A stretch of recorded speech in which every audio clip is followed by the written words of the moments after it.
सुन्नुहोस् असारको 28 गते मेरो बुढाले मलाई सुताएको हो यी बज्नुभयो असारको 28 गते उही धर्म यी गीता समाएर भनेको छु लु त्यहाँ टिप्नुहोस् 28 गते सर असार यो छोड न यो छोड किन छोड्छु त म मेरो लोग्ने हो भेटेको छोड्छु त म लोग्ने हो भने बसी बस्छु यहाँ त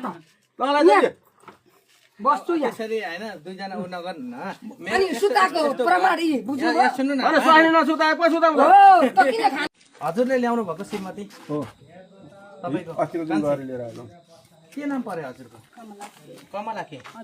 अधिकारी अब त प्याकुरेल हुन आउनु भयो यहाँ अलि भएको छैन अब यहाँ यसो नगरिकन भएको छैन ए त्यसो नगरी भएको छैन अनि तपाईको उहाँ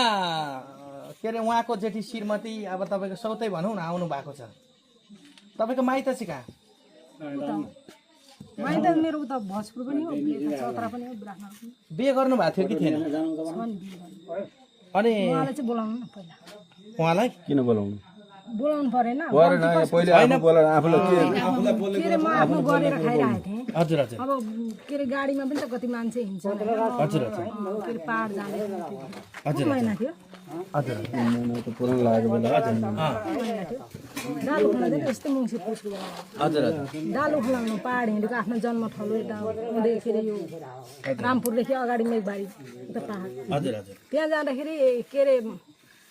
मोटरसाइकल लिएर आउँदाखेरि बाटोमा भेटाएर ठिक छ यहाँ हजुर बाटोमा भेटाएर है हजुर हिँड्नु किन म पनि त्यो गाडीमा आउन लागेको थिएँ इटेरीबाट हिँड हिँड म पुऱ्याइदिन्छु भन्नुभयो त्यो पुरानमा ल्याएर छोडिदिनु भयो त्यहाँ पुरानबाट आएर दाइकोमा बसेर अनि भोलिपल्ट म पाहाड गएँ हजुर अनि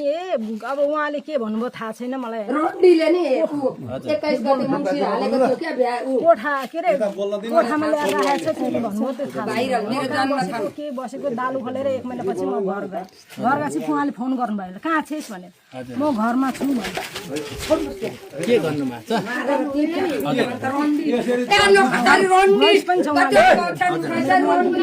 भन्नु भएको छ भोइसमा चाहिँ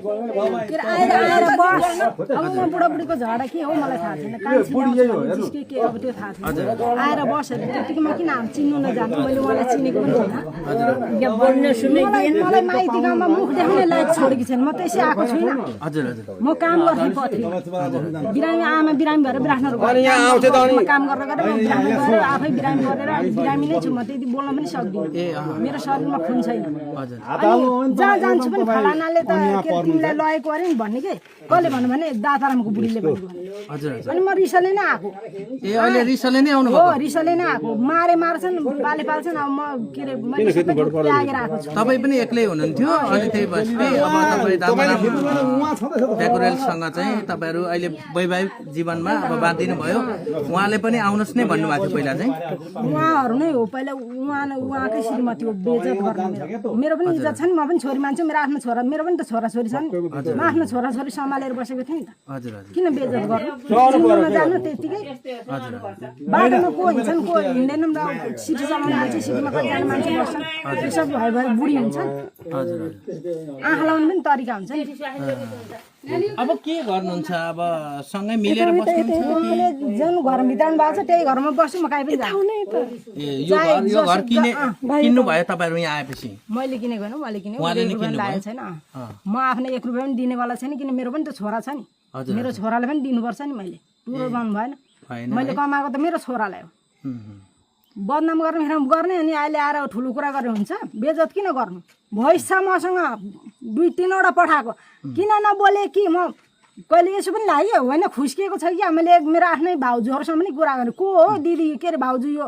आइमे यसरी आएर बस के अरे मासु खाँदै मेरो बुढोले मासु के अरे खान्छ म खाँदिनँ म वैष्णव भन्ने उहाँ हुनुहुन्छ त्यसो भने फकाएको त उहाँ हुनुहुन्छ भोइस नै छ मसँग उहाँले नै फकाएर आउनु बस्नु भन्नुभयो पहिला 1 वर्ष पहिला फकाएको मलाई उहाँ हुनुहुन्छ म अगाडि नै भन्न सक्छु